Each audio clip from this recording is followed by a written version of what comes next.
الله الرحمن الرحيم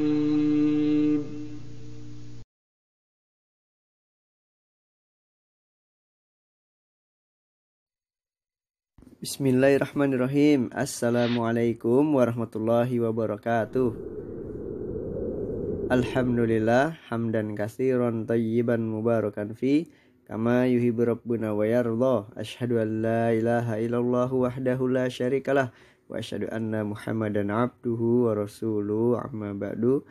Allahumma inni as'aluka ilman nafi'an wa rizqan thayyiban wa amalan mutaqabbala. Allahumma la sahla illa ma ja'altahu sahla wa anta taj'alul hazna idza syi'ta sahla. Apa kabar anak-anakku yang soleh dan soleha? Semoga selalu dalam lindungan Allah Subhanahu wa taala, dijaga kesehatannya.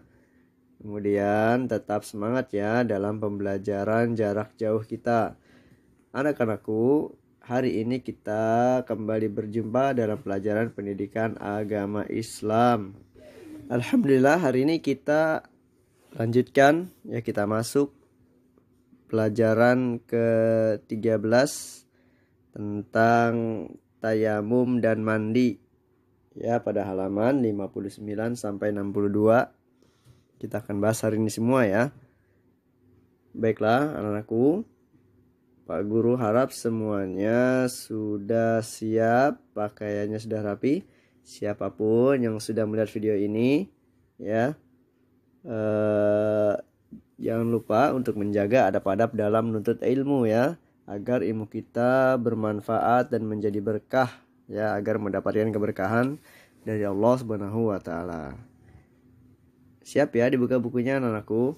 Perhatikan baik-baik.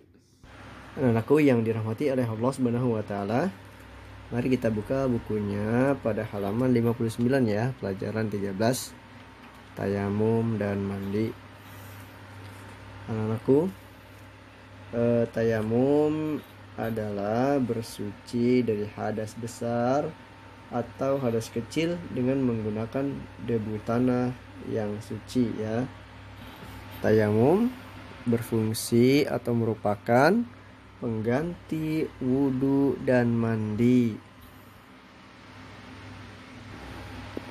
Maka dari itu ketika kita akan melaksanakan sholat namun kita tidak bisa berwudu, maka kita boleh bertayamum.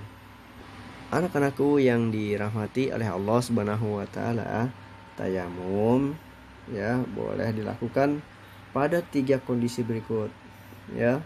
Yang pertama, kita tidak menemukan air. Misalnya kita sudah berusaha mencari air ke sana kemari tapi tidak kunjung dapat, maka boleh bertayamum. Yang kedua, sakit atau terluka dan tidak boleh terkena air. Lukanya itu tidak boleh terkena air atau dia demam, ini boleh bertayamum. Nah, kondisi yang ketiga, tidak mampu menggunakan air ya, misalnya cuacanya sedang dingin ya. Cuacanya sedang dingin sehingga tubuh kita tidak mampu menggunakan air. Nah, itu tadi anak-anakku ya, kita boleh bertayamum pada 3 kondisi yang tadi disebutkan. Jika tidak pada kondisi yang tadi disebutkan, maka kita tidak boleh bertayamum ya, harus menggunakan air.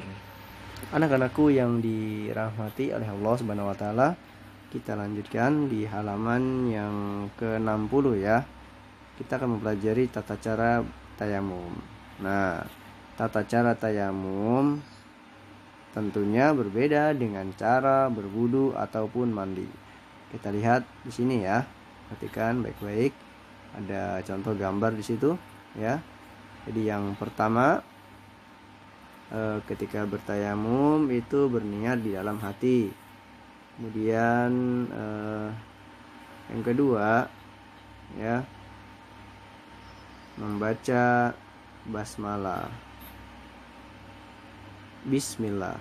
Kemudian yang ketiga adalah menepukkan kedua telapak tangan ke tanah atau tempat yang berdebu.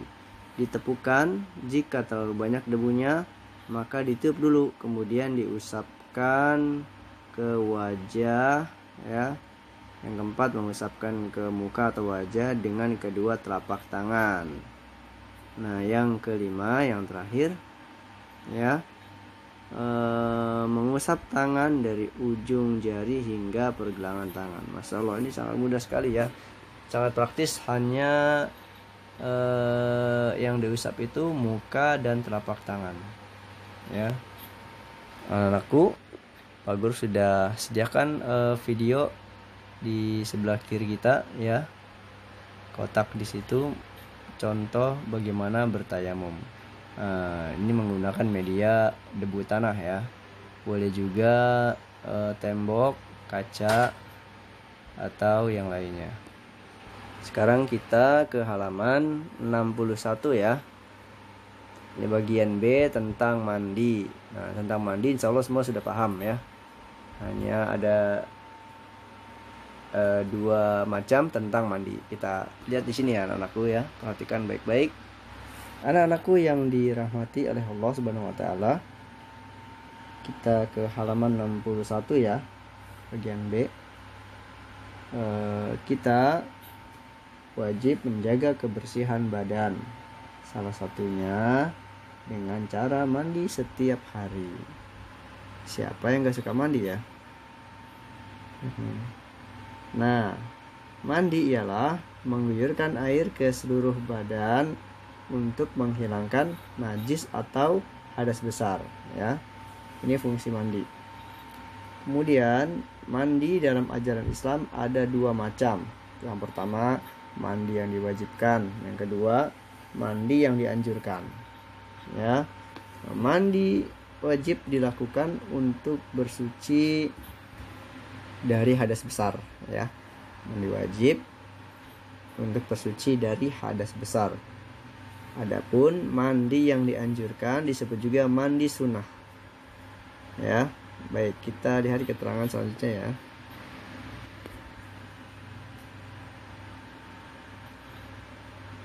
Aku yang dirahmati oleh Allah Subhanahu wa taala, masih tetap semangat, ya. Kita lanjutkan di halaman 61. Kita dianjurkan untuk mandi sebelum melaksanakan salat Idul Fitri dan salat Idul Adha, ya. Insya Allah ini semuanya pada mandi, ya. Nggak mungkin mau salat Idul Fitri nggak mandi sih, ya. Nah, dan bagi laki-laki muslim sangat dianjurkan untuk mandi sebelum mengerjakan sholat Jumat, ya. Ini sudah kita insya Allah sudah paham, ya. Kemudian mandi yang kita lakukan setiap hari pada pagi dan petang atau sore termasuk mandi yang dianjurkan. Berarti mandi hari-hari yang kita lakukan setiap hari itu adalah mandi yang dianjurkan. Anak-anakku, dengan mandi setiap hari berarti kita telah menjaga kebersihan badan dari najis dan kotoran, ya. Bagaimana yang sudah diperintahkan oleh ajaran Islam. Anak-anakku, mandi menggunakan air yang suci dan menyucikan. Contohnya adalah air pam,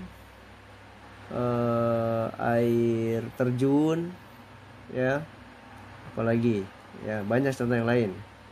Nah, air yang suci dan menyucikan, ya. Coba kalau kita mandi pakai air kopi, boleh tidak? Atau air susu, boleh apa tidak? Tentunya tidak bisa air tersebut untuk mandi karena tidak suci dan menyucikan, ya. Selanjutnya adalah mandi yang dilakukan sehari-hari cukup dengan menggulirkan air ke seluruh badan dan memakai sabun hingga bersih, ya. Ya, ini kita udah paham nih hari-hari, ya.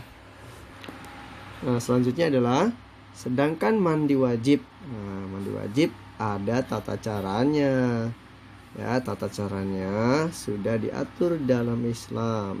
Nah, sekarang kita lihat bersama bagaimana tata cara mandi wajib. Anak-anakku, kita perhatikan, ya, pada halaman 62. Tata cara mandi wajib yang pertama adalah berniat dalam hati dan membaca basmalah sebelum masuk kamar mandi. Yang kedua, beristinja cebok dengan tangan kiri. Ya, yang ketiga, ya, berwudu seperti hendak sholat. Kemudian yang keempat, ya, membasahi kepala sebanyak 3 kali, kanan, kiri, kemudian tengah. Yang kelima, mengguyurkan air ke seluruh badan. Disunahkan kita mendahulukan anggota badan yang sebelah kanan dulu ya. Kemudian yang keenam, menggosok seluruh badan. Nah, seluruh rongga dan lipatan pada badan-badan kita itu harus ikut dibersihkan. Nah, inilah ada 6 ya tata cara mandi wajib ya. Anak-anakku yang dirahmati oleh Allah Subhanahu wa taala, untuk pelajaran ke-13 ini Pak Guru cukupkan sampai di sini ya. Anak-anakku tinggal baca lagi, dimurojaah lagi ya. Insyaallah setelah ini kita kerjakan evaluasinya. Pak Guru pindahkan nanti di Google Form ya.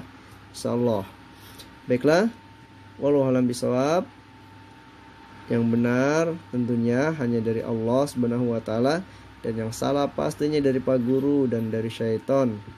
Mohon maaf atas segala kekurangannya ya.